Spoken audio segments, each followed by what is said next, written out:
for a child who's only known a handful of other children my age, I was petrified. I went in being a perfect, literal,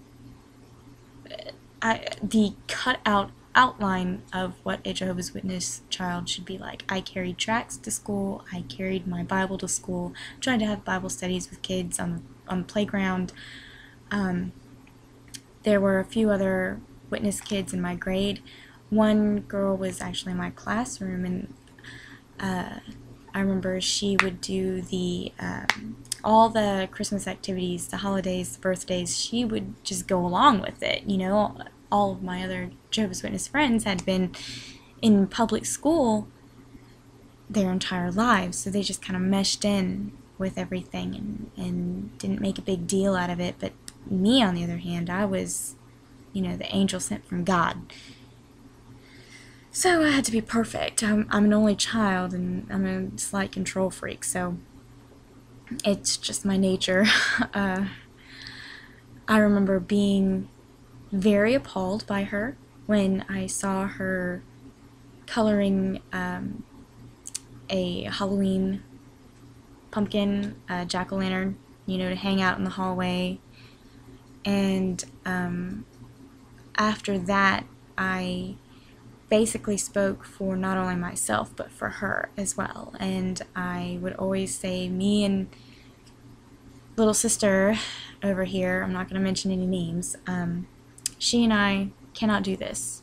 I remember telling the teacher that she's not supposed to be doing this.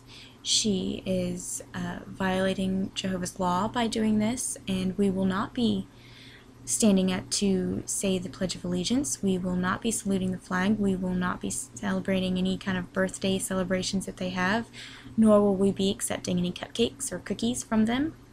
We will not color Christmas trees. We will not color clovers for St. Patrick's Day. We will do nothing of the sort.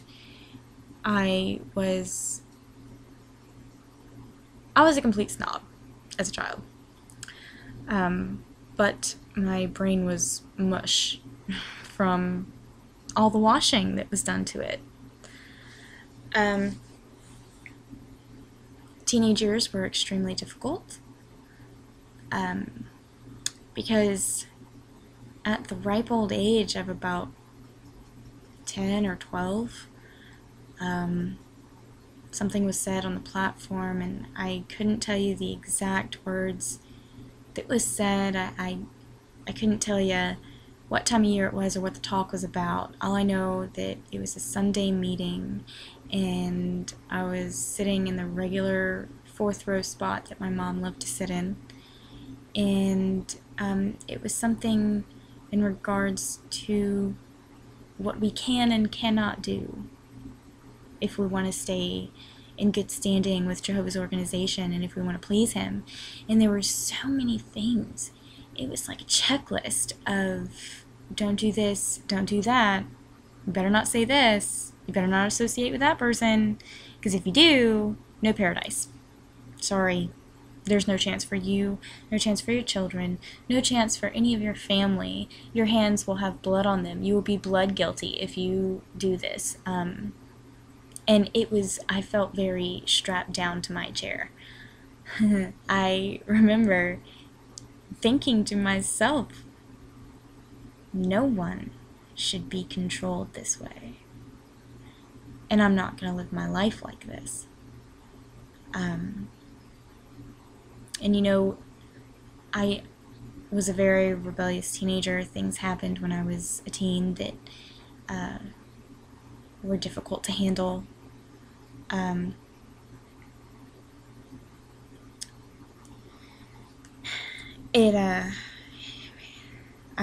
just don't know how to explain it. High school was misery. Because everyone knew Deanne doesn't get presents. She's not going to give presents for Christmas. You know, oh, she's a Jehovah. That was the big thing. She's a Jehovah. Which I had a huge problem with for multiple reasons.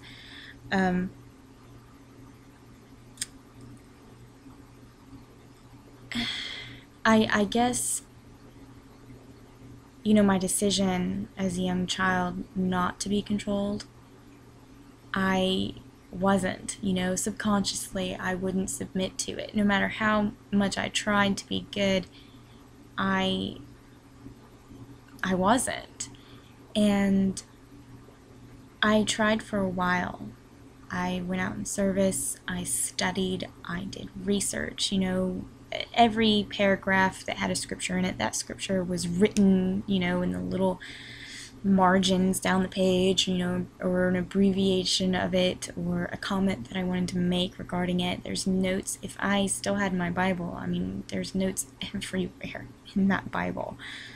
From the time that I had it, you can see how my handwriting changed from the time that I first got the Bible up until the time that I stopped using it as an adult. A lot of time was spent in that thing. And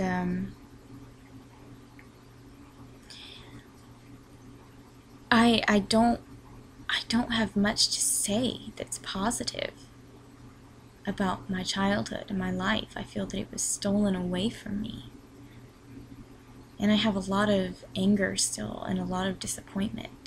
I've been disfellowshipped for about 4 years now. And that's for another video, the whole disfellowshipping process and experience for me, and whys and hows and all that mess. But I could not conform.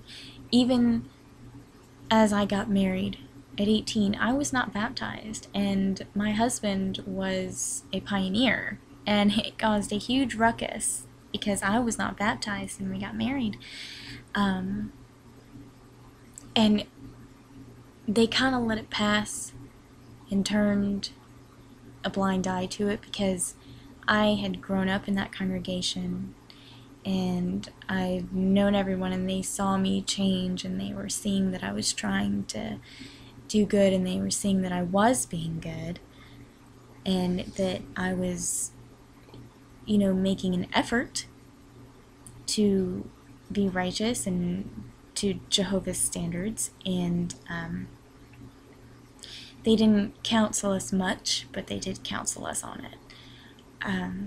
We got married in a courthouse. We didn't get married in a kingdom hall. I wasn't baptized, so couldn't do it. Shortly after we were married, though, my mother-in-law and my mother basically held my head underwater until I agreed to do it. My grandma and mom pushed, since I could read, basically pushed me to get baptized. They wanted me to get baptized young. My mother told me, because my dad and I have always shared the love of classic cars and hot rods and drag racing, and I'd always talk about the type of car that I wanted when I was younger and what I wanted to do to it and how I wanted to rebuild it and what kind of motorcycles I'd want. And my mother told me, she said, if you're old enough to know what kind of car you want and know so much about them, then you're old enough to get baptized and to know what is right and wrong.